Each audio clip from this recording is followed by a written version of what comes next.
Good morning, everyone. Good morning. I know, by the way, that was said. It's a little early. I'm Rocco Landesman, Chairman of the National Endowment for the Arts, and the 172nd meeting of the National Council on the Arts is now in session. I would like to welcome everyone this morning, council members, the few and the proud that we have here still, NEA staff, the colleagues who have joined us in person, and everyone watching via the webcast on arts.gov. For the record, the council members who are present are Museum Director Jim Ballinger from Phoenix, Arizona, Arts Consultant Joan Israelite from Kansas City, Missouri, my home state, writer Brett Lott from Charleston, South Carolina. We regret that several council members could not attend today's meeting. Miguel Campaneria, Ben Donnenberg, Joanne Folletta, Lee Greenwood, Charlotte Kessler, Irvin Mayfield, Stephen Porter, Barbara Ernst Prey, Frank Price, Terry Teachout, and Karen Wolf. Before proceeding further with this morning's agenda, for the record, may I have a motion to approve the minutes of the June council meeting? So moved. And second? All in favor, please say aye. Aye. Any opposed? Thank you. Since our October council meeting, we've had a wonderful addition to our staff. Alice Myatt, who now heads the NEA's Media Arts Office and is charged with managing our grant making to support film, video, audio, web-based, and other electronic media. Alice was most recently the executive director of grant makers in film and electronic media, and had previously worked as a media arts program director at the John D. and Catherine T. MacArthur Foundation. Alice also has a background in production and program development, including work she has done for Nickelodeon, the Smithsonian, CBS Fox Home Video, and ABC. Please join me in formally welcoming Alice. There she is.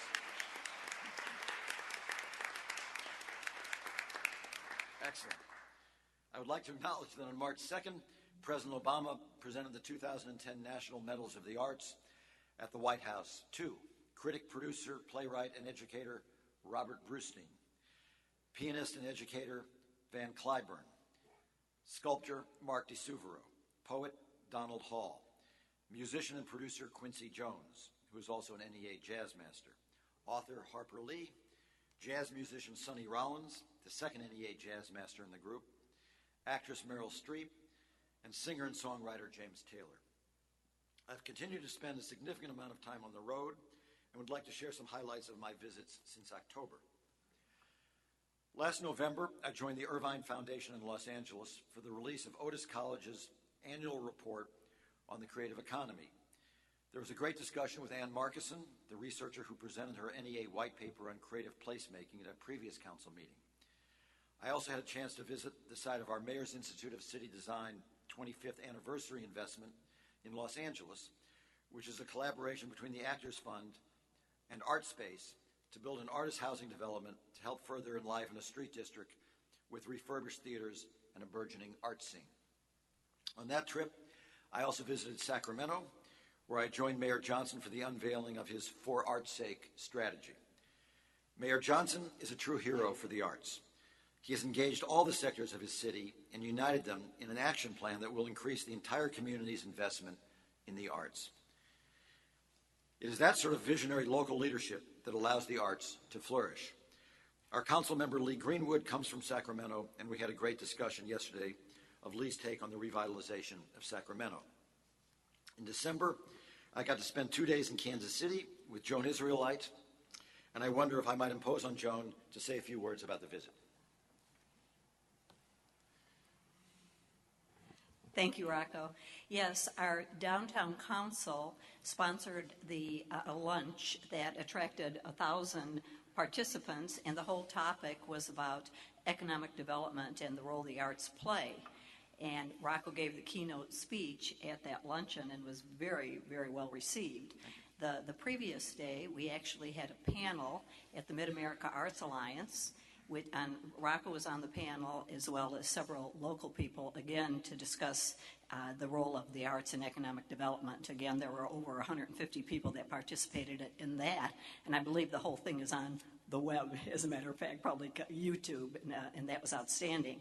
In addition, we had the chance to take Rocco around to some of our cultural wonders, one of them being the new Kaufman Center for the Performing Arts, which is I had a hard head tour with Julia Kaufman, who is the primary funder and leader for that particular project, and to a new building that the Kansas City Ballet is going to be opening soon. And in addition, a tour of the Crossroads District, which is a district just south of downtown that the arts have moved into and really renovated. It really is a prime example of placemaking in our town, and we are very grateful. And in addition, we had a NEA grants workshop that Anita and Michael did at our downtown library for over 100 participants. And so it was wonderful, and we thank all of you for that. Here we go. In January, I went to Ponce, Puerto Rico for the meeting of the Association of Art Museum Directors at the invitation of Jim Ballinger. Jim, I wonder if you might speak a little bit about that conference.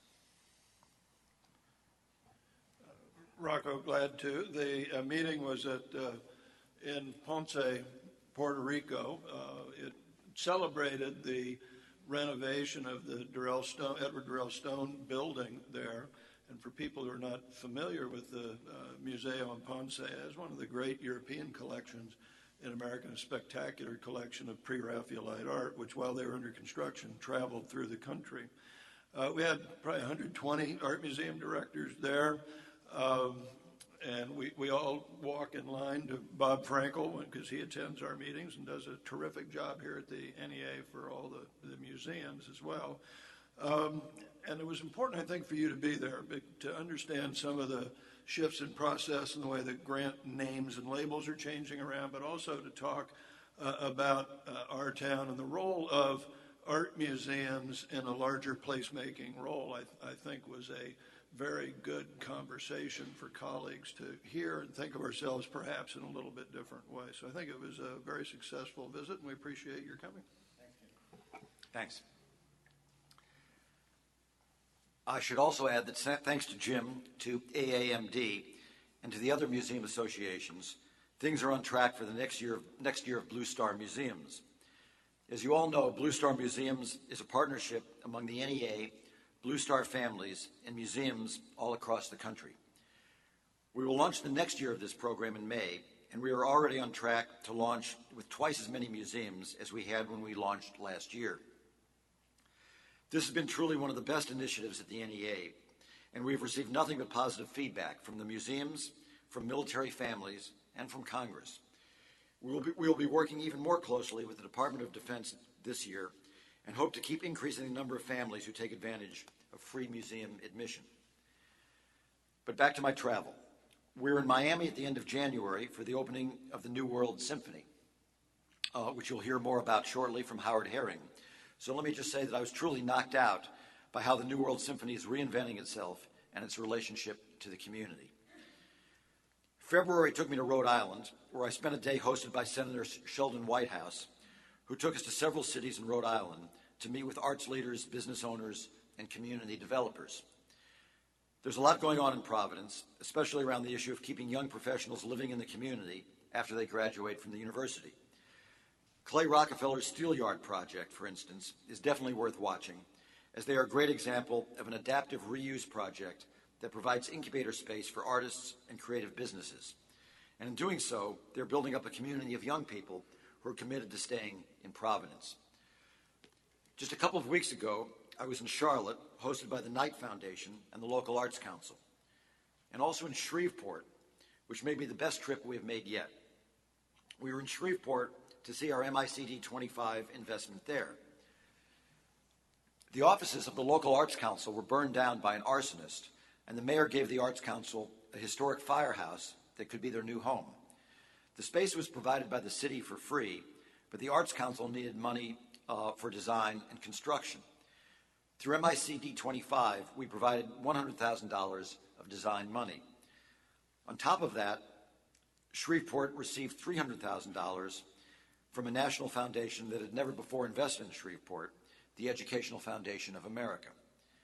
Talk about leverage. The NEA's $100,000 and EFA's $300,000 were transformed into $5.3 million for this project, all of which was raised after receiving the NEA grant. The project itself is fabulous, and the building will also be the center of a 7-block Creative Commons that will have rehearsal and studio space, performance and gallery space, artist housing, businesses, restaurants, and community services. I spent much of the day with the mayor, and he was constantly pointing to abandoned buildings that were in the process of being repurposed for the arts. There's a great description of this project on the NEA's website, arts.gov, under our MICD 25 projects. I think Shreveport is really the prime example of the sort of project and the sort of community for which the NEA can make a big difference. And that pretty much brings me back to the NEA.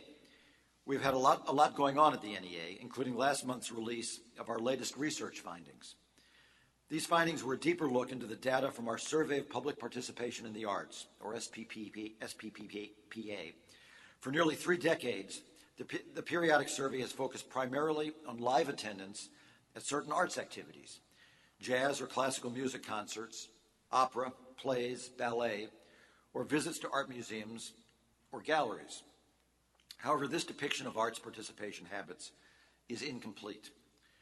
Our deeper look included analysis of a fuller spectrum of artistic genres, arts participation via electronic media, and personal arts creation, 3 habits that will also be reflected in the SPPA going forward.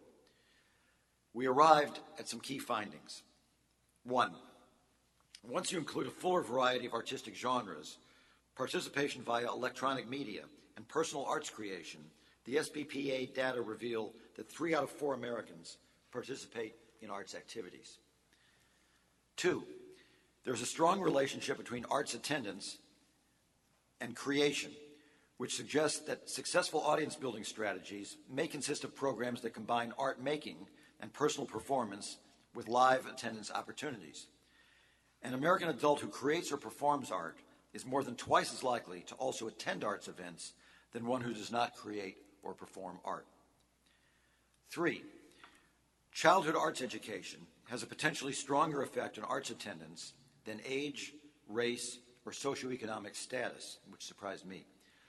This is worrisome because in 1982, nearly 2/3 of 18-year-olds reported taking art classes in their childhood.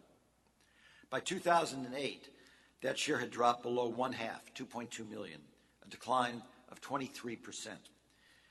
These long-term declines in childhood arts education have serious implications for the future of arts participation in America. In addition to reporting higher arts attendance rates, those who received arts education as a child are more likely to create or perform art, engage with the arts via media, and take art classes as an adult. In addition to these new research findings, our previous SPPA research led me to ask a question about the number of arts organizations in this country and the audience for them. This has sparked a great deal of discussion, much of which has been aggregated in the blogs and on Twitter with the hashtag #SupplyDemand. We've hosted some great posts on our Artworks blog on arts.gov, and today we are presenting a panel that will focus on the demand side of the conversation. I've asked 3 close colleagues to talk with us today about the intersection of affordability, arts education, and technology. Each of them will make a brief presentation, and then we are hoping to have a discussion among our council members and the presenters, and any of you who want to participate. So please join me in welcoming Howard Herring, President and CEO of the New World Symphony in Miami, Florida, Arlene Schuler, an old friend, President and CEO of New York City Center, who will also talk specifically about their Fall for Dance series, and Deborah Cullinan, Executive Director of Intersection for the Arts in San Francisco, California. I'm eager to hear what each of them has to say, so let me ask Howard to begin with his presentation. Howard.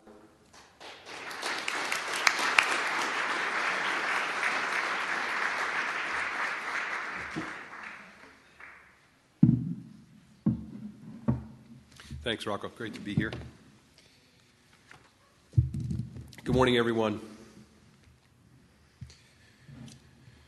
On behalf of the New World family, I can tell you that we're proud to be asked to make this presentation. And since this meeting is available on Ustream and we're all about the internet, I have to say hello to everyone out there who is watching online. The musicians and the volunteers and the staffers who, working together toward our common goal, made our new campus a reality. It's great for them to be watching as well. I'm fortunate to be their president, and I hope I can do them proud this morning. I must also acknowledge the support of the National Endowment for the Arts. Beyond our annual grants, the NEA gave us $200,000 back in the year 2000 to support our exploration of the crosspoint between music education, and technology. One of the primary reasons we find ourselves doing business in this technologically advanced facility is because the NEA was willing to take a chance on us back then, and we are very grateful. As New World has entered a new paradigm, I'm excited to share our perspective on the intersecting roles of technology, affordability, and arts education as they apply to audience development.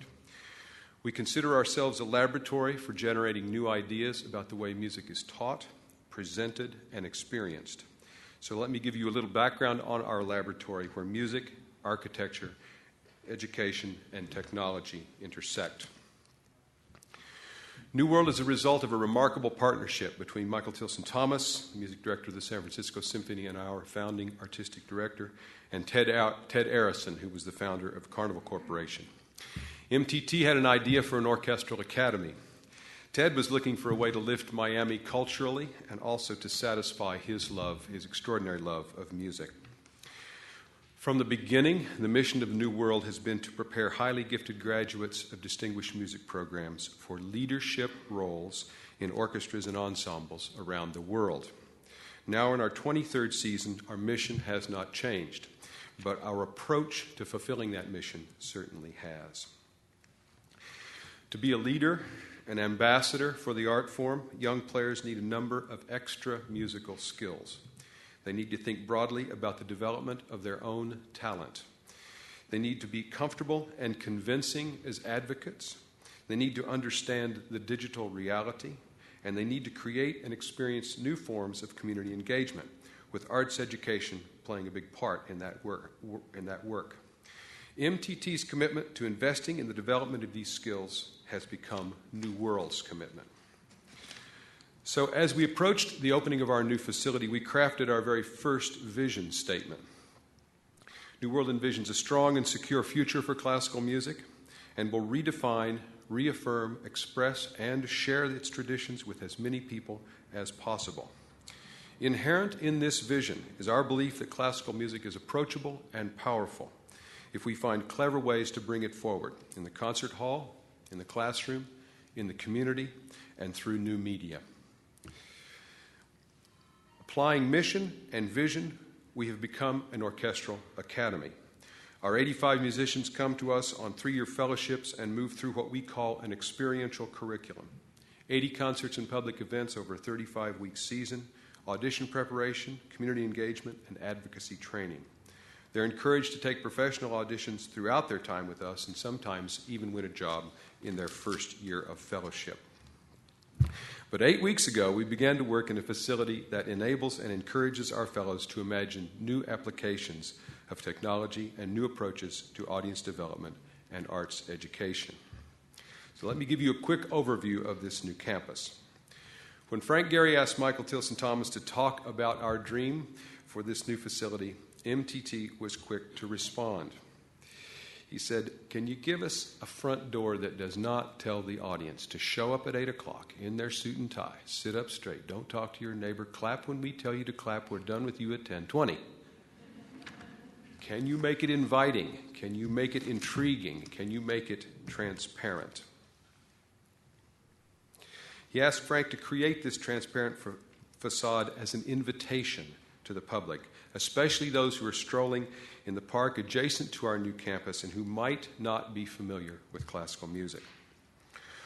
Over the course of the concept development, we were intent on maximizing the use of projection in our concert hall. And at a certain point, we realized that the projection technology would allow us to turn the building inside out, that we could bring these concerts to the public in the park for free and at a very high level of sight and sound. Our new hall is a flexible space. It's designed for experimentation. We have a main stage and 4 satellite platforms. The main stage undulates. Acoustical sails double the surfaces to receive projected images. The seating configuration allows us to redefine the relationship between musicians and audiences. We have global connectivity. In every room, it takes us into the Internet 2 network with access to musicians in this country and around the world. We're also very much connected to the Dade County Public Schools. So as we build our programs, we are thinking and acting both locally and globally. So given our mission, vision, and programs and this new campus, let me reflect for a moment on the conclusions of the SPPA reports, then talk about specifically related New World initiatives. I'm struck by 3 conclusions of the SPPA reports. The decrease in arts attendance, the relationship between electronic consumption and attendance, and the cause and effect between arts education and future participation. So what are we doing that is relevant to SPPA findings? Using the flexibility of the hall, we are experimenting with 4 new performance formats. Mini concerts are 30 minutes in length. Admission is $2.50. We're lowering the threshold for commitment of time and money. Fellows and staff are in the park, in front of the hall, and on Lincoln Road throughout the evening, inviting casual strollers to give us a try. And fellows introduce the music as part of the concert experience. Our Discovery concerts for a $25 ticket gives our patrons, first of all, a cocktail reception. It is Miami Beach, followed by a 1-hour concert. The performance includes a sophisticated narration supported by video to set the context for the music. We have a whole 20 and 30-something audience that's forming up around this particular way of presenting the music. Journey concerts put the full orchestra on the main stage and smaller ensembles and soloists on the satellite platforms. Clever juxtaposition of repertoire, theatrical lighting, and seamless moves from large to small-scale forces makes for an elegant exploration of a composer's work. Perhaps the most inventive so far is Pulse, late night at the New World Symphony. We begin at 10, we finish at 2 in the morning. The hall becomes a club with projection and theatrical lighting. DJ mix and concert works are integrated. The stage is set so the audience can walk in and around the orchestra during the performance. These experiments are supported by a major grant from the Andrew W. Mellon Foundation. It's our hope, and of course theirs, that what we do in this lab can be applied in other cities. And as of now, we're talking with leaders of the orchestras in Chicago, Detroit, Nashville, Kansas City, Columbus, Tulsa, and the Pacific Symphony. As an extension of these partnerships, we're planning a joint training program with the League of American Orchestras, a 1-week session for selected New World and LAO fellows. It'll be a chance for musicians and managers to come together in a safe place and at the early stages of their careers, to build relationships and start meaningful dialogue about the challenges they will encounter when times get tough. Beyond these performances, we're committed to exploiting internet connectivity for arts education. While we're in many Dade schools, a prime example of this is our work with Northwestern High School in Miami. Northwestern serves a portion of Miami's African American and Haitian students. This is a challenged school. In the fall of 2009, our fellows began internet coaching of their band students via the internet. Based on the needs of the needs identified by the Northwestern band teacher, our fellows coach individuals and sections for a 2.5-hour period each week. The band room is now the Internet Studio. We reinforce this work by sending fellows into the Northwestern program and by bringing the band to New World throughout the season.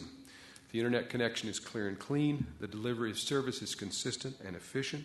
Talent is identified and then developed. Individual students and the band improve. And the Northwestern players then join 4 other Dade schools to form an honors orchestra at the end of the season. We're certainly not the first to explore this territory, but we are convinced it has a bright future. Now for the wallcasts. Some of you here have seen wallcasts. You've even seen wallcasts and you didn't tell me you were there. So, after 8 weeks in a public presentation of the public presentations in the new campus, wallcasts are proving to be the most popular aspect of our expanded programming. I described the technology earlier. The wallcast image is 7 stories tall. It's 110 feet wide. It's big and bright. We are experimenting with content that goes beyond the orchestra broadcast tradition, even adding extra musical images as a scrim over the orchestra's image when appropriate. We've staged 3 wallcasts so far, with the audience now beyond capacity. Our soloists and our fellows move into the park during the performance as they are able. They sign autographs and greet the audience. Last Saturday night, the first wallcast audience member arrived at 3:30 for a 7:30 concert start. The numbers are quite positive, but I feel even more encouraged by a woman who was quoted in the Miami Herald on the night of the first wallcast. She and her husband brought their 2 sons, 7 and 9, to the event. The Herald reporter asked for her thoughts, and she said she was certain that if her boys were at home on a Friday night, they would not be listening to classical music. We know we're building a new audience with the wallcasts. The challenge is to make the most of the opportunity and to think about how this technology can be deployed in other cities. And if you'd like to see video of wallcasts or any of the other aspects of our programming, I can give you a link at the end of today's session. Another application of technology with far-reaching possibilities is the use of visual elements to accompany music. For a very long time, film has put music in service of dramatic narrative. We have reversed the relationship. The music comes first, the video enhancing the oral experience. So we've commissioned 2 films to accompany concert music. Tom Addis wrote a new piece for us for our opening week, and we asked Tal Rosner to create a film to run in conjunction with the music. The title of Tom's piece is Polaris, and the music is evocative of the cosmos. Tal chose to bring the story back to Earth, showing 2 young women on a beach watching the sea for the return of their sailors, who are using the stars to plot their course. Also, on opening week, we commissioned 13 filmmakers who are associated with the University of Southern California School of Cinematic Arts to create animations for the promenades and pictures of Mussorgsky's pictures at an exhibition. They started with the pictures that inspired Mussorgsky, but created sophisticated 21st century animations based on those images. Their films accompanied the New World performance of the music. As noted by Philip Kennicott from the Washington Post and Alex Ross from the New Yorker, this is a newly emerging entertainment form and perhaps even a new genre. So where's the common ground between New World programming and the audience development question posed for this National Arts Council meeting? The decrease in arts audiences is not news in the American Symphony Orchestra world. At New World, we are searching for formats that allow audiences to sample our music on their schedules and at little or no initial cost, to make a concert part of a larger social and community experience, to integrate information into presentations with the hope that it will lead to a more transformative experience, and to create new expressions through inventive combinations of sight and sound. Then, using the services of Wolf Brown, we are surveying these new audiences so we can understand what is resonating. It's our hope that our discoveries will be catalysts for change in orchestras around the country. In regarding electronic media, if people who experience music through electronic media are 3 times as likely to attend live arts events, then exploiting webcasts and wallcasts seems like a terrific idea. At New World, we see this as a major opportunity. Delivery of content to mobile devices is our next step, and we'll keep you posted. And finally, there is the SPPA observation that arts education is one of the only reliable predictors of future arts participation. Our intuition, our experience, and the SPPA survey results tell us this is true. In the orchestra world, the gap between understanding that fact and knowing how to act on it is wide. A professional orchestra has 60 to 100 players, depending on the city. That small group, no matter how committed, cannot bring comprehensive music education to its community. But each and every one of those players can be a strong advocate for arts education and can lead by example. Trustees, patrons, and audiences can join that advocacy And in the meantime, we can find clever ways to deploy new media and integrate the delivery of information into our performances so that our current audiences get smarter and smarter. As we think about technology and new media, a new world, we sometimes talk about what it was like to live in the time just after Gutenberg gave us the printing press. The most cogent observation so far comes from Alberto Ibargüen, the president of the John S. and James L. Knight Foundation. In his keynote speech to the 2009 League of American Orchestras Conference, he drew a comparison between orchestras and newspapers, both victims of the disruptive change caused by new technologies. I quote from that speech. So the question we should ask, the question we ask at the Knight Foundation is not how can we save newspapers, but rather how can we save journalism and communication in the digital age so that we can continue to function as an open democracy? The corollary for everyone in the room may be heretical. Instead of asking how to save orchestras, the question to ask might be, how can our music thrive in an MP3 world? At New World, we're searching for answers to Alberto's question. We're looking for partners in that search, maybe some of you in this room, and we're eager to share our successes and failures for the benefit of the American arts community. Thank you.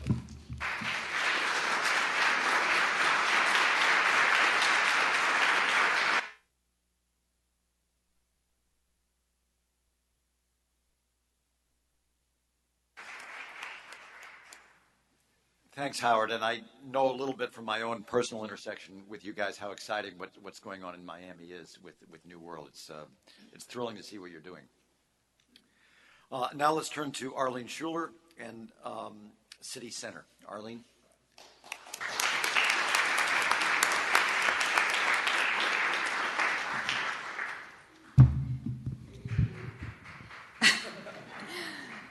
Thank you very much, and thank you, Rocco. I'm so pleased to be here at the NEA where I worked many, many years ago, so it's wonderful to be back, and also to be on this panel with such distinguished colleagues. I was fortunate to be in Miami a few weeks ago and to experience one of the wall casts at the New World Symphony, and it is truly a remarkable experience. The audience there was kids, young people. It was everything that you ever want to have, and so I congratulate you, Howard. It's fantastic.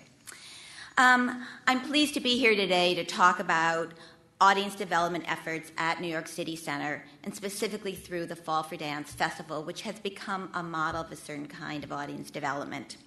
But first, a little background. New York City Center was created in 1943 by Mayor Fiorello LaGuardia as a performing arts center for the people of the city of New York.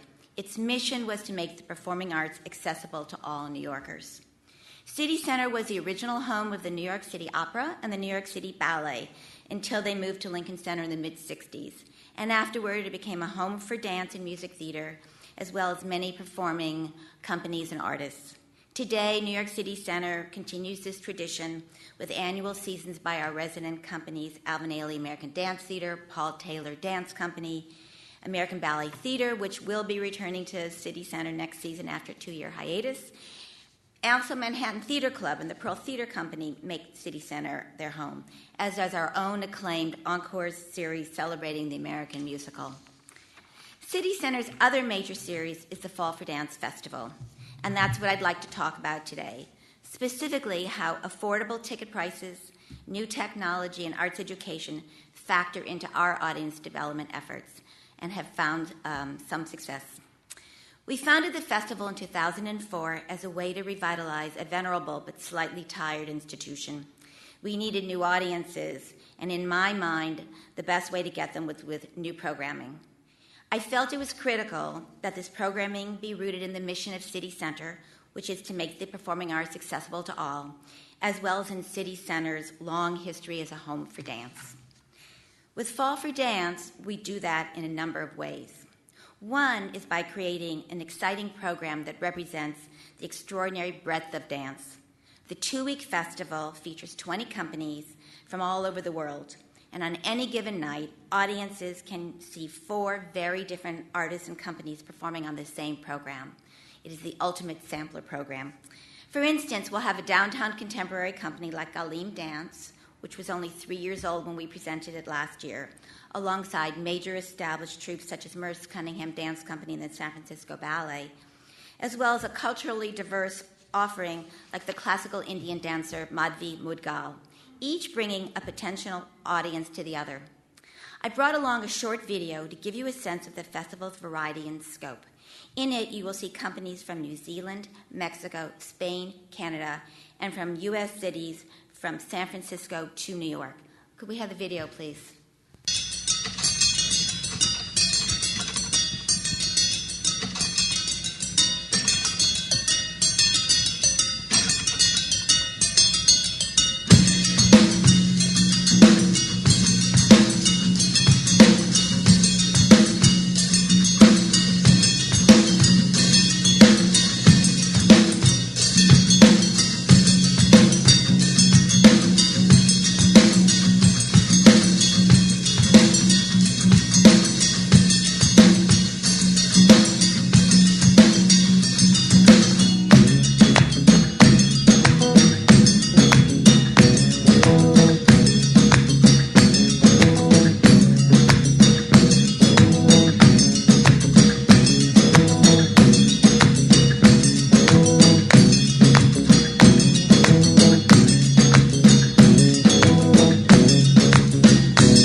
By presenting a broad sampling of dance each night, like you see on this video, our hope is that audiences, and especially young people, will get excited about something they've seen and want to attend another dance performance in the future.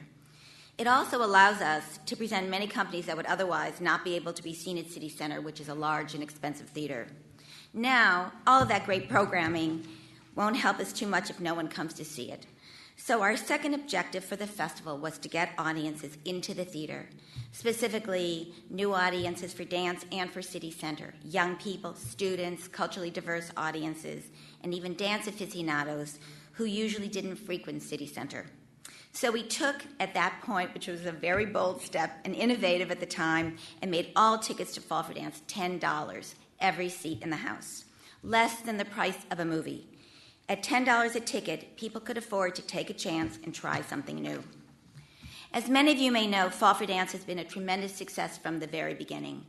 The festival sells out quickly every year. In our first year, every seat in City Center's 2,750-seat house sold out within a week. This past year, Fall for Dance sold out in 2 days, with more than 19,500 tickets sold the day the tickets went on sale. This is for dance, not necessarily the most popular art form. People got online at 11:30 the night before to stand in line to buy tickets. We had 5,000 hits on our website. As a result, the audiences are exuberant, and the festival, the atmosphere is festive and electric with excitement. Also encouraging are the results of our audience surveys, which we have conducted during every festival from the very beginning. Year after year, they consistently demonstrate that a combination of affordable tickets and exciting programming can attract new and young audiences. Typically, about a quarter of our audience is new to dance, and roughly 1/3 are under the age of 30. This is the audience we're all trying to reach, and every year they come out in full force. Each year, the people surveyed tell us that the price is the biggest factor driving them to the festival. Exposure to groups I haven't seen at a very good price, reads one response to a 2009 survey. Another respondent wrote, "The last show I attended was fantastic, wanted to see more." Most hear about the festival through a friend or family member, and several admit that they wouldn't necessarily have come on their own. As one person wrote, "I'm not a dance fan, but I bought tickets because I knew it would impress my girlfriend, plus it was a cheap date. But actually, I ended up loving it, and now I definitely want to see more." The important thing about those who come to Fall for Dance is that they keep coming back again and again to City Center and to dance performances at other venues, and paying higher prices for tickets. Of those who had previously attended Fall for Dance, more than half say that they attended subsequent performances at City Center as a result. And nearly half of those who attended previous festivals say that it had inspired them to see other dance performances in other venues. To encourage this trend, we offer an incentive called Dance Link. Each Fall for Dance ticket holder receives a Dance Link card entitling them to discounts of 10% and more on tickets to dance performances at City Center and 12 other participating dance venues in New York City, including BAM and the Joyce Theater. Anyone can sign up for our Dance Link email club, and we send discounts to members throughout the year. We've always looked at Fall for Dance as a vehicle to help not just City Center, but dance throughout the city, and that's one way of encouraging attendance throughout every venue in New York. While discounted tickets and excellent programming have proven extremely effective in getting audiences into the theater, these days we are all aware that you have to go a step beyond that in order to keep audiences engaged. Audience engagement is a popular buzzword today, but it's also key to what we're trying to achieve at Fall for Dance and all of our programming at City Center. Unlike audience development initiatives, which are designed to increase numbers of people attending events, audience engagement activities are about deepening the audience's experience. In Dance USA's recent survey on audience engagement, one respondent noted that audience development is focused mainly on filling seats. Audience engagement is more about filling souls, which I think we all want to try to do. We have a number of events associated with Fall for Dance that are designed to do just that. In keeping with the original mission of welcoming all New Yorkers to City Center, we created several offerings that are free and open to the entire community, non-ticket holders included. One of these is Lounge Fall for Dance, a public space adjacent to the theater where everyone, from festival attendees to passersby, are welcome to hang out, eat, and watch a direct feed of the performances on monitors as they are happening. The lounge has live DJs, drink specials, $2 beer, and food from neighborhood restaurants. Our education department is also involved and hosts a number of festival-related events, including pre-show dance lessons, a way of having the audiences participate in dance, and panel discussions featuring artists associated with the festival. And for professional dance educators, the department hosts a seminar based on the New York City Department of Education Blueprint for Teaching and Learning in the Arts. In addition, City Center attracts local colleges and universities with a Fall for Dance educational partnership program. Through this partnership, the schools agree to promote the festival on their campuses, and in exchange, they receive advance tickets, and given the wait for tickets is a great advantage. Some of the schools have even worked Fall for Dance into their curricula, making attendance at the festival a requirement for certain classes. For example, in a class called New York City in the Arts, at Herman Lehman College. Students attended one of the programs this past year and posted their responses online. I'd like to read one of them to you. What an amazing experience. I was honestly not looking forward to the performance. I was telling myself I would rather go home and get started on homework. But I loved it from the beginning, and it was definitely worth seeing. The first dance, Kegwin and Company, was my favorite. Contemporary dance was so different from what I thought it would be. All of these efforts have contributed to the wider impact of Fall for Dance. Now, one of the challenges that we've experienced that comes with having a hugely successful dance festival is providing convenient access to tickets. From the beginning, this has been one of our greatest challenges, particularly on our on-sale date, when thousands of ticket buyers overwhelm our phone system and flock to the box office in lines that wind around the block. And in more recent years, the number of people purchasing tickets online has increased dramatically, enough to cause our website to crash twice. It was not a good time for us for a couple years, and this is where technology will come in. In just 2 years, from 2008 to 2010, the number of tickets purchased on our website for Fall for Dance spiked from roughly 8,000 to just under 13,000. Ticket sales at the box office and by phone, meanwhile, have steadily decreased. So this past year, we decided to try something new. We built a virtual waiting room hosted in the Amazon cloud that allowed us to control the number of people entering our website to buy tickets. When Fall for Dance went on sale, those who wished to buy tickets online were redirected to the waiting room and given a number representing their place in line, which went as high as 2,500. They could watch their number progress to 0, at which point they were allowed to enter the purchase path to buy tickets. While in the waiting room, ticket buyers could watch a preview of the festival on YouTube. They could also see live updates regarding ticket availability and other customer service-related information. In addition to posting updates to the waiting room, our marketing department used social media to maintain constant two-way contact with ticket-buying public. Through Facebook and Twitter, we were able to see in real time how ticket buyers were experiencing the waiting room and also provide feedback as the on-sale proceeded. For example, we could post messages like, Program 2 is selling fast, and it looks like your best bet for tickets is a September 30th performance. Several ticket buyers kept us posted on their progress through the waiting room, and we assured them that the things were on track and working smoothly. It was a big success. Not only did we avoid a system crash, but the response from ticket buyers was overwhelmingly positive. In the previous year, we had more than 300 complaints in terms of buying tickets. This last year, we had only 4. Here's what we learned. Audiences wanted to be informed and engaged. Good or bad, they just wanted to know what's happening. People were incredibly grateful that we planned for an orderly on-sale process and were very gracious in their feedback. One person posted this message on our Facebook page. This new system rocks. Thank you for making this so stress-free this year. So we were able to use technology in a different sort of way that enabled us to keep our audience members very happy. Beyond the important benefits of bringing new and younger audiences to City Center and to dance, Fall for Dance has strengthened the institution in many ways. First of all, it has brought many new donors, both for the festival and for general operations. Obviously, an event of the scale of Fall for Dance requires significant subsidy because the festival has such small amounts of earned income.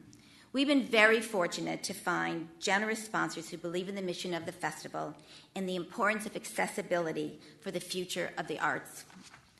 The press attention for Fall for Dance and the excitement the festival generates has helped raise City Center's visibility in the cultural community, the funding community, and among audiences in general.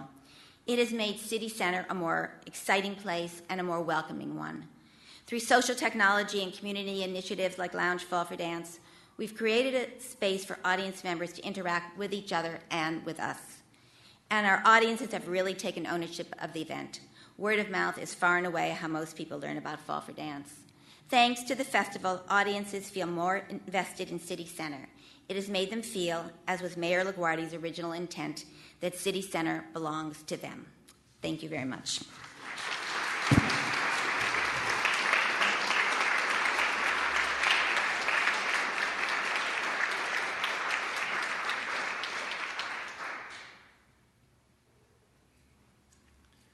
Thanks, Harleen. And finally, let me ask Deborah Cullinan, whom I first met in San Francisco on my trip there, to talk about Intersection for the Arts. Deborah?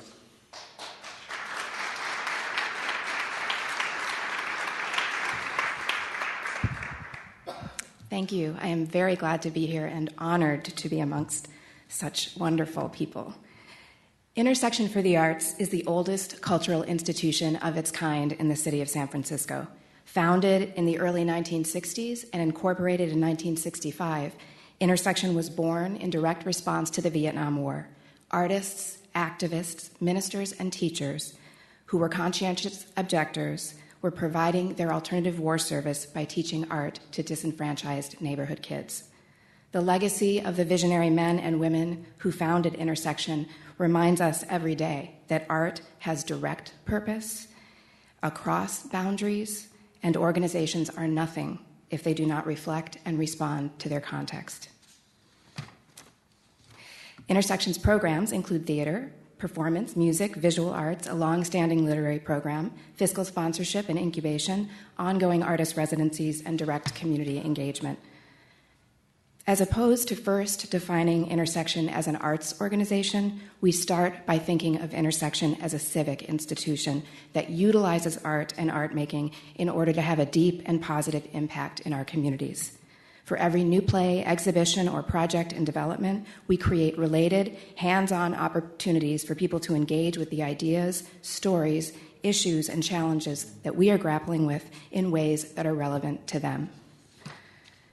This is not outreach with the sole aim of butts and seats or people in the space. This is collaboration and mutual exchange, thinking of ourselves as more than a venue that needs to be accessed, but also as a flexible and mobile resource in a complex world. Think of it.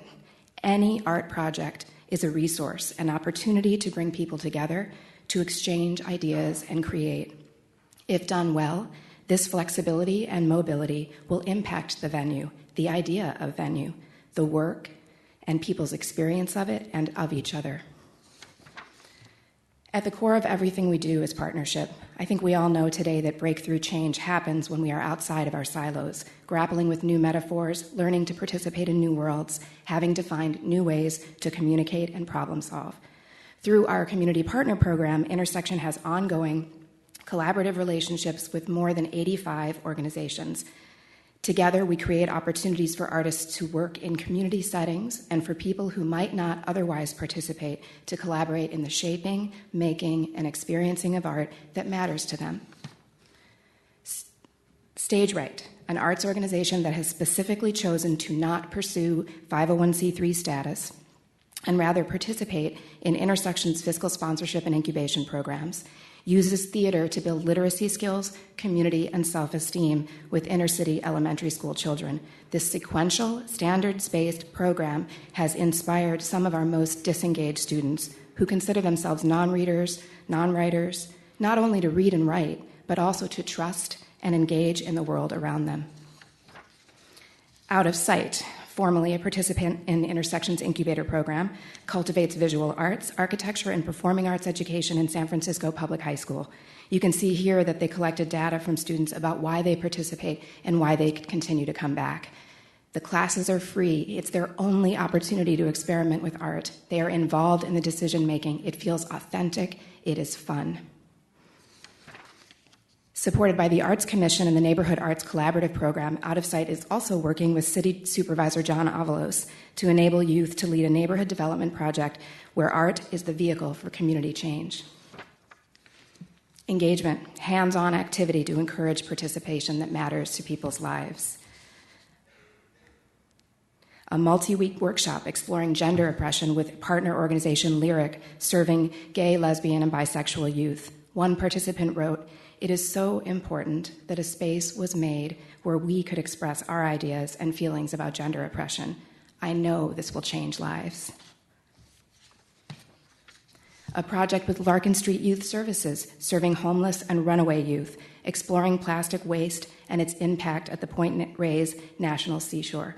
To Larkin Street, art is central to providing kids with safe and empowering alternatives to the survival tactics they engage in on the streets. None of these kids had ever been to Point Reyes before. Few of them had made art. And all of them were engaged with the way in which creative collaboration changes circumstances. And perhaps most importantly, they talked about how long it had been since they had been to a beautiful place. Mirrors in Every Corner, a new play by Shanaka Hodge, exploring race, legacy, and identity. Intersection and Camposanto worked with the Living Word Project, Youth Speaks, and visual artist Evan Bissell to create the visual installation that served as the set for this critically acclaimed, sold-out world premiere. The participants made light boxes that reflected themselves and those looking at them. The result was a powerful theater experience, a wonderfully engaged young and diverse audience, a sense of ownership, and a number of young people who are still actively participating in our theater program. This is about understanding what we mean by participation, what we mean when we say that we want you to be part of our organization, our community. It means that we are ready for change, that we want to change, in listening to you, in learning from you, in valuing your stories, in making room for you at the table. We are not asking you to become like us. We want to evolve together and forward. Space and how it relates to participation. What does accessible art and culture look like in the 21st century? How does place instigate participation or detract from it?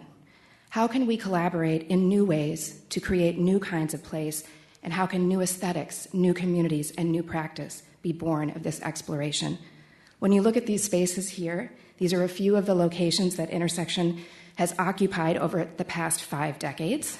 A church, a mortuary, a furniture and mattress factory, and now the San Francisco Chronicle building. You start to see how skilled artists and arts organizations can be at repurposing space and redefining themselves in relationship to their neighborhood. This is a miniature version. The artist is Tracy Snelling. Intersection started a search for a new facility several years ago. We thought we found the perfect building and quickly found out we were in competition for it. San Francisco being the small town it is, we discovered who we were in competition with, and we sat down. It turned out to be an organization called The Hub, looking for its first North American home. Now, there are many organizations called The Hub. This one in particular was founded in London in 2005 and is a globally networked co-location and membership program for social entrepreneurs. There are now roughly 26 of these on 6 continents in major cities in many parts of the world. And in fact, DC has a hub now. Within about 5 minutes of introducing ourselves, we had agreed that we should not be in competition, but in collaboration. What if artists could engage with more entrepreneurial models? Art as a unique tool integrated overtly into this emergent social entrepreneurial social capital movement. Cross-sector collaboration in the midst of massive global change.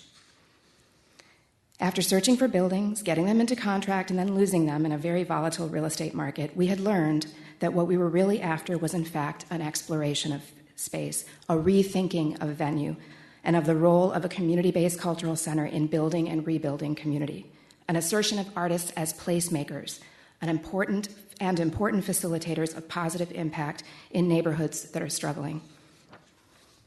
Alas, the last building fell away, more heartbreak, and literally the very next day, I got a call from the Hearst Corporation and Forest City Development. We hadn't named it yet, but what they were calling about was the 5M project. 5M is the creative evolution of a 4-acre site in downtown San Francisco. And by the way, 4 acres in downtown San Francisco altogether is unheard of. We were talking 5M is a prototype for how we work, a new open urban campus of artists, makers, and entrepreneurs that dissolves boundaries and instigates synergistic collaboration across discipline in order to inspire change. The first 5-year stage will experiment with a whole new model for nonprofits, for-profits, and local community to be inspired, exchange ideas, and work together. It is Forest City's hope that 5M will become a new model for how cities develop their urban cores into more diverse, open, and creative places. In addition to the Hub and Intersection, the other lead partner is Tech Shop, Also, a for-profit membership program, Tech Shop is an affordable and democratized workshop and a state-of-the-art technical facility, a place where you can build anything you can imagine: 3D scanners, laser cutters, welders, milling machines, and more. Other tenants at 5M include Square, which is a new startup from the founder of Twitter, the San Francisco School for Digital Filmmaking, Gadget, which is socially empowered electronics, Foursquare, and more. This image is from a collaborative event we did to welcome the attendance of the SOCAP conference. This is the largest interdisciplinary convergence of people working in the emergent social capital market in the world. SOCAP is a sister organization to the Hub Bay Area, and they are exploring the intersection of investment, philanthropy, and impact. We made an event together that was all about creativity. Named for its location at 5th and Mission Streets, 5M is a beautiful metaphor for the future. Movement building, radical, unsiloed exchange and communion, new ways of working, making meaningful, inclusive places and experiences in real time in our urban communities.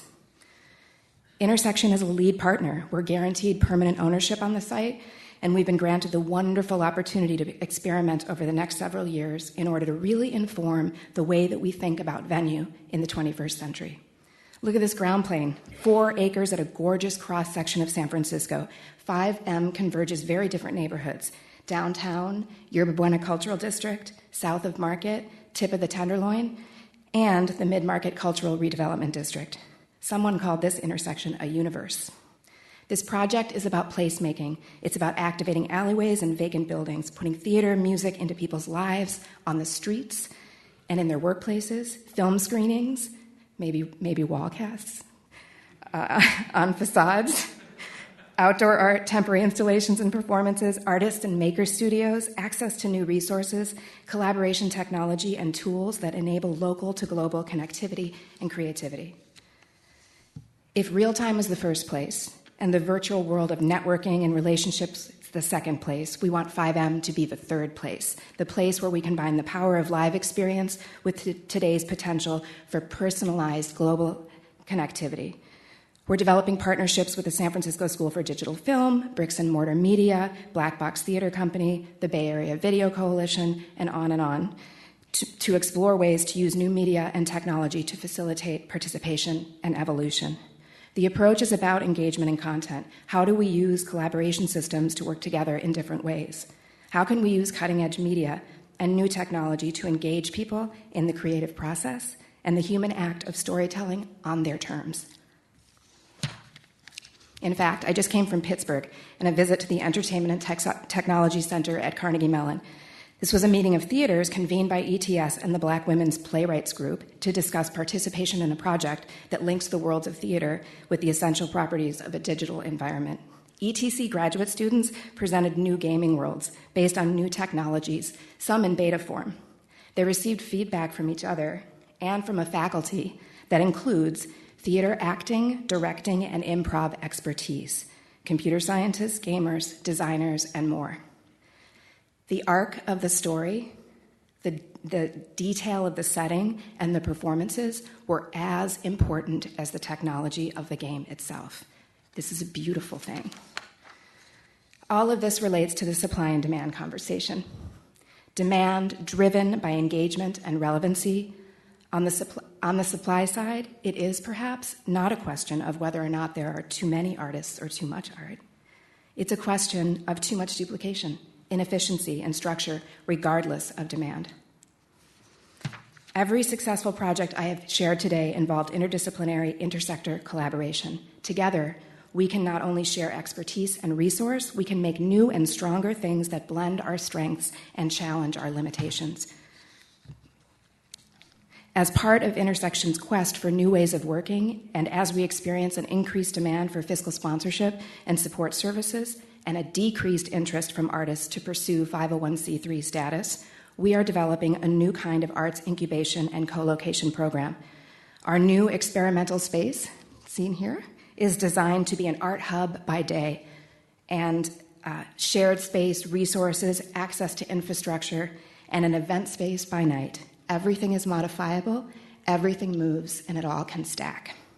Rather than continue the propagation of structure and nonprofit status, we want to implement strategies that will create shared opportunities, resources, and infrastructure, and encourage alternative revenue models. Working with our partners at the Hub Bay Area and their friends in the social capital market, we will combine our nonprofit, creative, and entrepreneurial expertise to create a program that will focus on these alternative structures to maximize creative impact in community. I'd like to close with a quote that inspired the very first show that we did in our new gallery space at the 5M Project. This is the great German thinker and artist Joseph Beuys. Let's talk of a system that transforms all the organisms into a work of art, in which the entire process of work is included. Something in which the principle of production and consumption takes on a form of quality. It is a gigantic project. Thank you.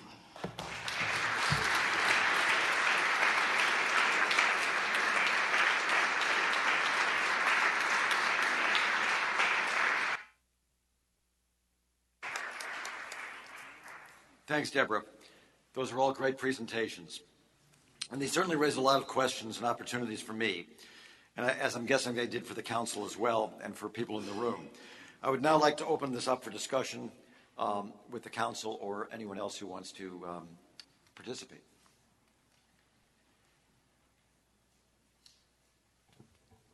Mr. Chairman? The first question is always the hardest, so I'll break the ice here. First of all, one of the greatest privileges of serving on the council is being able to hear stories like this about the creative, innovative, wonderful projects going around the country. So congratulations to all of you and the work that you're doing. And thank you, Mr. Chairman, for selecting these three to present here today. I have a very easy question, and I noticed that New World Symphony, that 24 of your alumni are in Kansas City, and it's a far greater number with the Kansas City Symphony than any other orchestra. And I'm just kind of curious how that partnership evolved and how that works.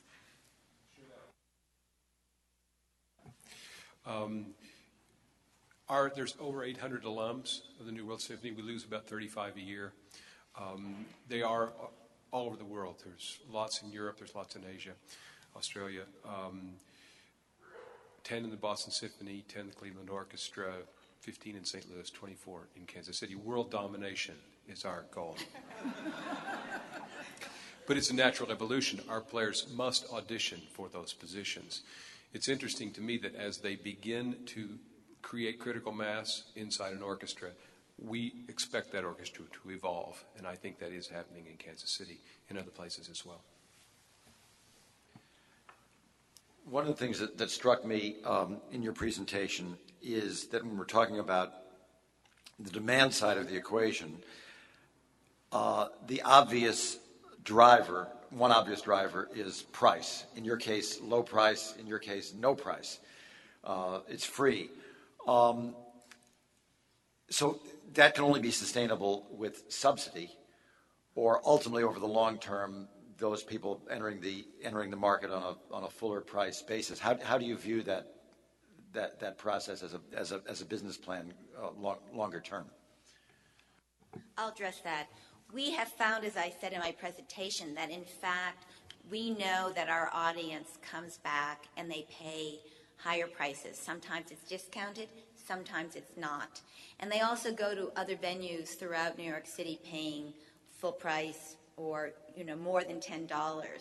So we believe that while it is definitely a challenge to continue to raise the money we need to raise every year to make this festival possible, that the benefits it pays are very important. And one of the things we did very consciously is we did not make the festival free. We thought that the audience members needed to get into the habit of actually paying something, that it seems to be worth more to many people if they pay even a nominal amount. It's different, but it was a very conscious decision that we did. And as I said, we have found that actually it translates into them coming back, getting in the habit of paying, and also coming. Because sometimes if you have a free event, people may not always come, but if they pay something, even $10, it's meaningful. We have about 400 20 and 30-somethings who we've found through our discovery concerts, these one-hour performances. This year we have 5 of those individuals who made a $5,000 contribution to the New World Symphony. So the idea is we're a laboratory, and I'm not trying to dodge your question here, but our first job is to experiment, but what we also must pursue is what Arlene has just described. You engage them, and then you start to talk to them, and then they have some sort of personal relationship with the music and with the players themselves and with the larger New World structure, and then they become part of the community, and then they either become ticket buyers or donors, or in best per situation, both. So that's how we see it.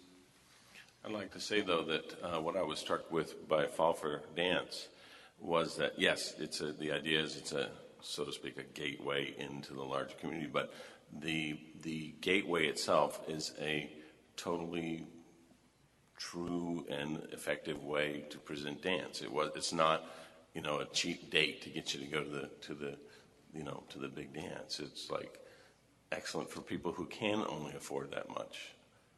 So that's what I thought was wonderful about Fall for Dance. Thank you. I do want to add, if I may, that was part of the premise from the beginning, is to bring the best dance possible, whether it's an experimental company or a foreign company.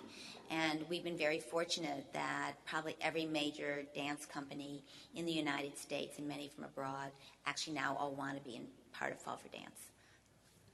I would just add, too, one of the things that struck me is the way in which, especially what you're doing at New World Symphony, is creating really targeted, and I don't want to use this word, but I just can't think of another one, but targeted product, and really figuring out what the price point is, what the value is to the particular audience that you're trying to draw in. I think it's a taking apart of a traditional structure, which actually unintentionally, I think, segregates people.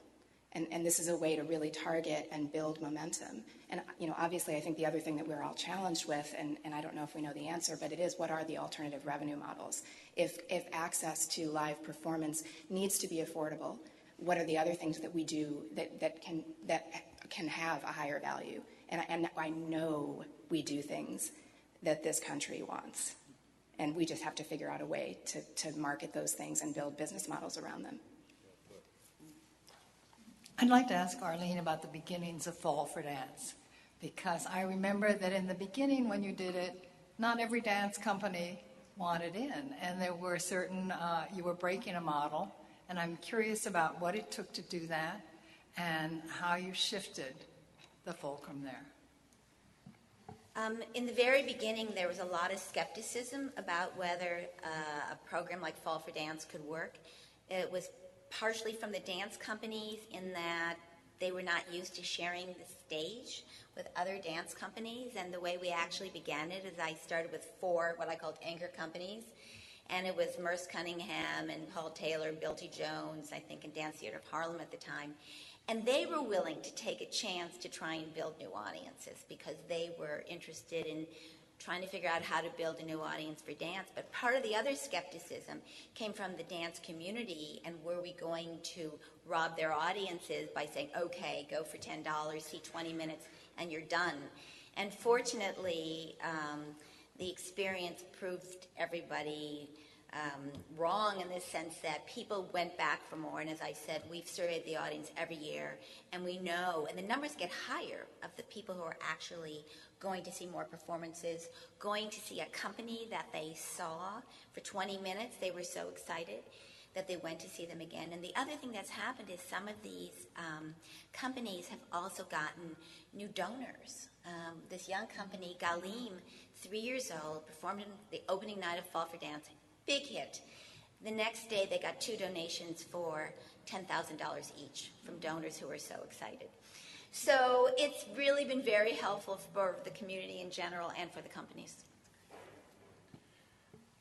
Howard, you have something of an equivalent to that with the $2.50 admission for a half hour, which strikes both the price point and the time point of some of your audience. Is that underway yet, or that has actually started to happen? Yeah, this is the 3rd year. Lincoln Road sees a lot of people. We're very much in conversation with Starbucks, because they use Lincoln Road to test product. So we have it first, whether that means anything to you or not. There are 5 million people, according to Starbucks, who walk Lincoln Road in a year. And so we play on that in several ways. One of them is we're trying to get people to make an impulse buy. They're on the road, they're having a wonderful evening. It's a warm evening, they're going to have dinner, they're cruising around. They don't have any strict and firm destination. What also, from our side, though, is equally important is that the fellows get out there and promote the art form. So when they join me and I put a 3x5 card in the hand of someone and say it's $250 and it's Mozart at 7:30 and it's Stravinsky at 8:30 and it's Brahms at 9:30 and they look at me like I'm crazy, then I get the chance to explain it. And our fellows learn how to explain it. So it's partly impulse buy and it's partly fellow training. Howard, I'm also intrigued with that 30-minute $2.50 thing. I'm also wondering, have you experimented with different times, like the noon hour, for example, or after work, and wondering about that? We've not gone beyond that 7:30, 8:30, 9:30 sequence, but I'm guessing that we will. This is a question that excludes Arlene because I'm very well aware of what New York City does for the arts. But for Deborah and for Howard, it seems to me a key element in any kind of endeavor that you folks are undertaking is the local support from the local political support from the city, the county, whatever. Can you describe what you've gotten in that, or what is lacking in terms of because what you're doing is placemaking. You're transforming these places. You're having a huge impact on these communities. Is it your impression that the cities have signed on for this, or have a ways to go? Try to be as honest as possible. I think in San Francisco we are very fortunate. Rocco, you met with our now gone mayor Gavin Newsom before he was leaving, and he really set the stage. This was a mayor who truly understood the relationship of art and community building and art and a healthy, wealthy city. And so the San Francisco Arts Commission, Grants for the Arts, and the San Francisco Mayor's Office of Economic and Workforce Development have teamed up together to really focus on the mid-market area of San Francisco and really repurpose it as a cultural district. I think that commitment is unbelievably strong. They're doing programming, they're building partnerships, they're aligning organizations, they're currently doing a cultural planning process. I think what's missing is money. I mean, isn't that what's missing in most places right now? But yeah, I think the hard part is you need scale. You need scale to make change. You can't plop small organizations into places that are really difficult, and you need synergy. There need to be amenities and reasons for people to be there. And this where you are, Howard, it's gorgeous to be able to have access to 5 million people who may or may not know how much they love music. And we need to be building health around the organizations, and so that I think is a challenge if you don't have the capital. There's several forces at work in Miami. We're quite proud of the public-private partnership that formed up around this project. The city of Miami Beach was first because they owned the property where we built our structure, and they were willing to give us 50,000 square feet and build the garage that sits next to our building and own it and operate it, and build the park that's right out in front of our new facility. So it was critical that they be a player. Dade County came right along behind. So if you add them all up, the city of Miami Beach is over $50 million of commitment, and the county is $30 million. So major money. But there's other forces at work. Miami is a very aspirational place right now. We just happen to catch that right, although I think it's our leadership that is creating that aspiration. And the last piece I would say is that the city of Miami Beach created a tax incremental fund, and that was the source of the revenue that went into our project. And in my next life, I'm just going to follow the TIF, the tax incremental funds from one city to the next, and just keep doing it. That's right. That's right. Deborah, could you talk a little bit about the kind of synergies that you think will come out of the many different kinds of folks who are going to be on the 4 acres? From your point of view, what is it going to do for the arts? Well, I mentioned there's so many. I mentioned a number of the partners, and already we're experiencing synergy.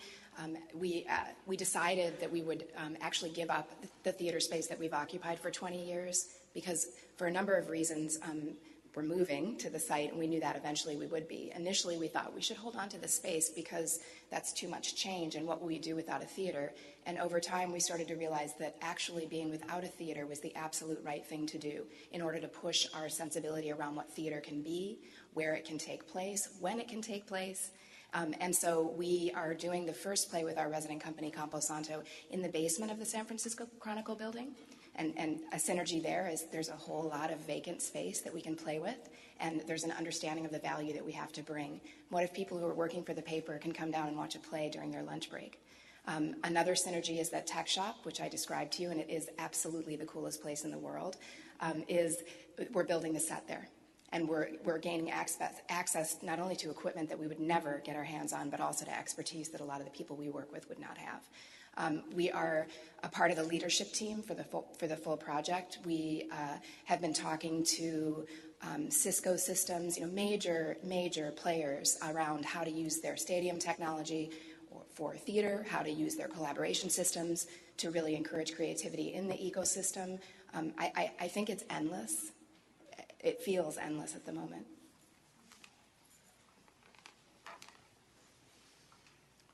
Any further questions? Well, thanks, you guys. It was great today.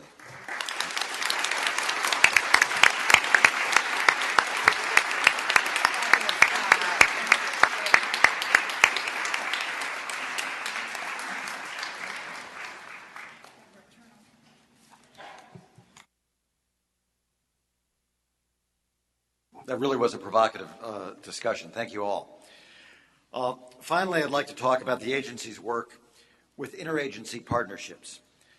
As I've reported, I've been going to all the other federal agencies and finding ways to work with them.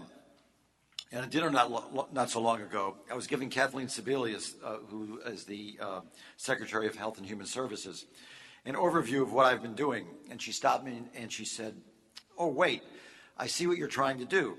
You're trying to embed the arts in every federal agency." And I said to her, "Bingo." Or to put it another way, the cuckoo bird lays its eggs in other birds' nests. When I think of the arts as eggs that I'm leaving throughout the federal government, hoping that each cabinet secretary will end up raising them as their own. It's a kind of sneaky strategy. Perhaps one of the best examples of this happening has been our work with the U.S. Department of Housing and Urban Development. Secretary Sean Donovan is a huge champion of the arts and their role in creating and sustaining vibrant communities. Not so long ago, HUD released a notice of funding availability for $100 million in funding for regional planning efforts to integrate housing and transportation decisions and incorporate livability, sustainability, and social equity values into land use plans and zoning. HUD worked closely with the Department of Transportation and the Environmental Protection Agency on this initiative, and they went further and did something that had never been done before. They invited the NEA to participate as their partner. They wrote the arts explicitly into this NOFA, and HUD hosted a webinar specifically for arts organizations to encourage them to join in applications. When HUD announced the results, the arts were the centerpiece of many of these grants, including Hollywood, Florida, Rockford, Illinois, Evansville, Indiana, Greenfield, Massachusetts, and Radford, Virginia. On my trip to Miami for the New World Symphony, and Howard will remember this, I participated in a roundtable discussion with HUD because South Florida was one of the regions that received a planning grant from the Sustainable Communities funding. HUD Secretary Ron Sims may be the agency's new best friend and new secret weapon. He's absolutely on point in talking about the role of arts in building vibrant, livable communities. In Miami, he said, quote, "President Obama is challenging us to win the future by finding new approaches to old problems. South Florida is painting a new picture for itself, one that recognizes that the arts can not only enrich the soul, but can be good for business and economic growth as well."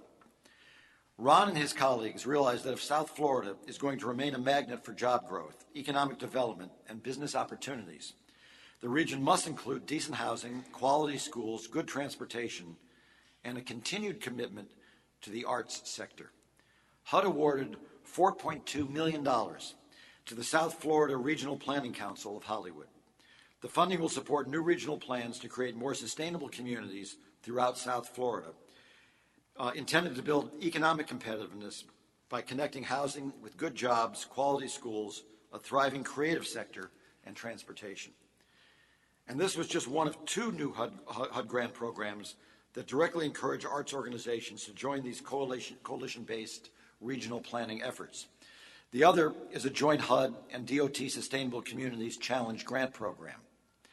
We will be doing more with Ron and HUD, and we are not stopping there. I would now like to call on two colleagues to present our collaborations with two other, and in some ways even more unexpected, agencies. Let me first recognize my Senior Deputy Chairman, Joan Shigakawa, who will talk about our work with the National Science Foundation. Joan. Thank you. Thank you. So it was once the case that art and science were the same endeavor. Leonardo da Vinci painted the Mona Lisa and invented the helicopter. On the subject of art, Albert Einstein said, "The most beautiful thing we can experience is the mysterious. It is the source of all true art and all science." An individual stands on the brink of the unknown and asks, "What if?" An individual faces the known and seeks the patterns and motifs for what is. Both are artists, both are scientists, performing research, imagining the never-before conceived, solving problems. These are the activities of the laboratory and of the studio. Over the past 6 months, the National Science Foundation and the National Endowment for the Arts have been together asking two questions. What can scientists gain from working with artists? And what can artists gain from working with scientists? To deepen our understanding of this emerging practice, the NEA partnered with NSF on convening two conferences. The first was titled Research, Art, Science, and Information Technology, which we did with NSF's Human-Centered Computing Cluster. And the second, I wish you could see these graphics. I should have done a PowerPoint. Symbiotic Art and Science, an investigation of the intersection of life sciences and the arts, which we did with NSF's Life Sciences Directorate, principally the folks from biology. In each case, we brought artists and scientists together to spend 2 days exploring the ways in which they might work together and exploring each other's cultures. Robert Root Bernstein, a professor of physiology at Michigan State University, posted an excellent blog on the NEA's website in which he ran through some of the blurrings between art and scientific discovery. Seurat's invention of pointillism influencing modern pixelation, which we all know from digital art, and tests for colorblindness. Buckminster Fuller's geodesic domes. Computer chips that are imprinted using silkscreen techniques. And even camouflage, which was first created by a painter. Bevel Conway, associate producer of neuroscience at Wellesley, mused, also on the NEA blog, the NEA blog has been very busy chasing scientists, that the science, quote, "The sciences and the arts are more closely aligned with each other than either is to the humanities. The arts and the sciences have as their goal the creation of something entirely original. The humanities, on the other hand, are essentially engaged in criticism." Don't tell Jim Leach. So our goal for the two conferences was to create a framework to understand the challenges and opportunities where art and science overlap and where they collide. We have already begun articulating a series of challenges and opportunities around the themes of divergent values, scholarship, the role of educational institutions, advancing 21st century learning, and creating networks of excellence and innovation. Both workshops were designed to open up the lines of communication between the two agencies, between the two communities, and to plant the flag that both agencies are potentially interested in welcoming applications and proposals from artist-scientist teams. We look forward to continuing this conversation and seeing where it may lead. I'm happy to answer any questions you may have, but you should know that both conferences are producing white papers and those white papers will be made available as soon as they're finished on the NEA website for all to see. Thanks very much.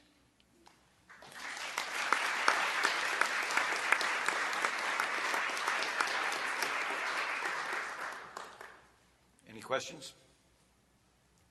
Thanks, Joan.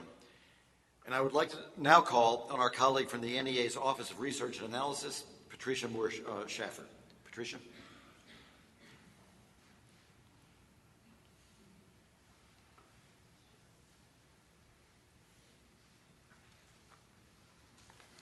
Well, first of all, thank you, Chairman Landesman, and thank you to the members of the Council for the opportunity to share information with you about our recent work with HHS, the Department of Health and Human Services. In this very room on March 14th, the NEA and HHS co-hosted a landmark convening to better understand and examine the role that the arts play in human development, including in the fostering of creativity and innovation. To all who attended, it was truly remarkable to see Chairman Landesman open the event side by side with HHS Secretary Kathleen Sebelius. Their joint presence was a powerful illustration of the commitment that both national leaders and their respective organizations have made to this unprecedented partnership between health and the arts. The NEA organized this convening with HHS's Administration for Children and Families and the Administration on Aging. Led by the NEA's Chief of Staff and White House liaison, Anita Decker, we sought synergies between the HHS's research on what works in public health and human services and the NEA's own focus on the value and impact of the arts. Through these discussions, our agencies uncovered not only a common interest, but an emerging body of evidence on the cognitive and social benefits of arts learning and arts participation for children and older adults. We worked with HHS staff to plan a highly ambitious convening that brought together researchers as well as arts practitioners from across the spectrum of the arts, health, education, and the social and behavioral sciences. The convening, entitled The Arts in Human Development, Learning Across the Lifespan, was held on March 14th. The day began with a keynote talk by Michael Gazzaniga, one of the nation's leading cognitive neuroscientists. Dr. Gazzaniga, who led the Dana Foundation's work on arts, learning, and the brain, set a clear tone for the day by stating unequivocally that there is no question that arts learning positively affects the development of the human brain. He was accompanied by Nolan Gasser of Pandora Radio, who provided examples of the complex interrelationships between the arts and science. Mary Wright of the Conference Board, a membership organization representing over 1,200 corporations in nearly 60 nations, closed the event with a talk on the long-term economic benefits of arts learning and creativity to the U.S. workforce. A series of panels focusing on young children, youth, and older adults formed the core of the day. During these panel discussions, Eleanor Brown of Westchester University and James Catterall of UCLA presented striking results from comparison studies of arts education at work in children and adolescents. In her experimental study, Dr. Brown found that young children from low-income families enrolled in an arts enrichment preschool demonstrated a significant improvement in school readiness skills. We heard similar striking findings from James Catterall from UCLA, based on his analysis of longitudinal data from a large Department of Education survey of more than 12,000 students. He found, for instance, that intense involvement in the arts during middle and high school is associated with higher levels of achievement, as well as college attainment, and also with many indications of pro-social behavior, such as volunteerism and political participation.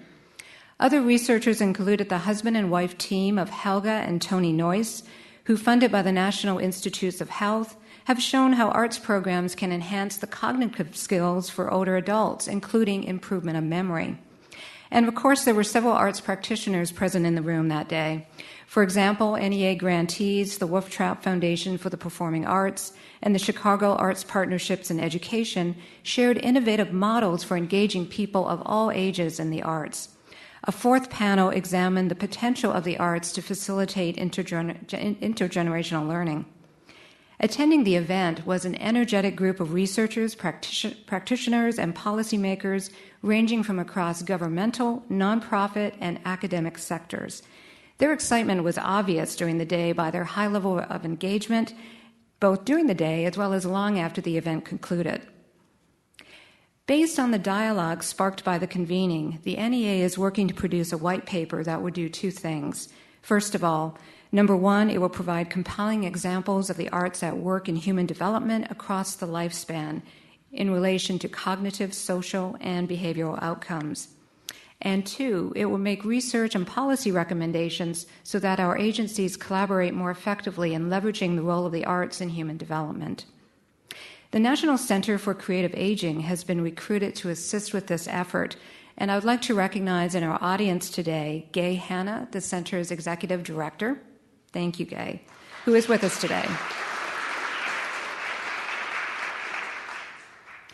It is our intent to use this white paper to continue the vital dialogue about the arts and human development, and ultimately to find new pathways to investigate and enhance the role of the arts in human development in partnership with the Department of Health and Human Services. Again, thank you for this opportunity to share this exciting new work with HHS, and we will keep the National Council informed of this partnership as it develops. Thank you.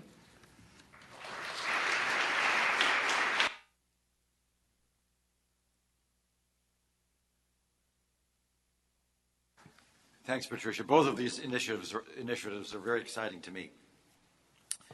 My final piece of business is to announce that at a public meeting held yesterday at 4:45 p.m., the National Council on the Arts reviewed the applications and guidelines presented to them. A tally of the council members' ballots reveals that all recommendations for funding and rejection have passed. As you know, a budget for fiscal 2011 has not yet been finalized for the federal government. If any of you are not aware of that, that's a scoop. We will not be able to notify applicants of their level of NEA funding until a federal budget is finalized. The NEA will be sending out an email shortly informing applicants of this delay in notification and letting them know that we will be back in touch as soon as the budget for the federal government has been finalized. Are there any additional comments, questions, or discussions from the council members? In that case, Jim has one. I'm sorry. I didn't know. I thought there was silence. We had kind of a new format yesterday, and I think every program director presented to us, and I'd just like to comment over my years here. The quality of staff here is staggering for someone who comes from the outside, and to the program directors, congratulations on the job you do and the staff that support them. I mean, it's one of the real joys of sitting on the council is to see the quality of people here doing our business for us. Thank you. I second that 100%.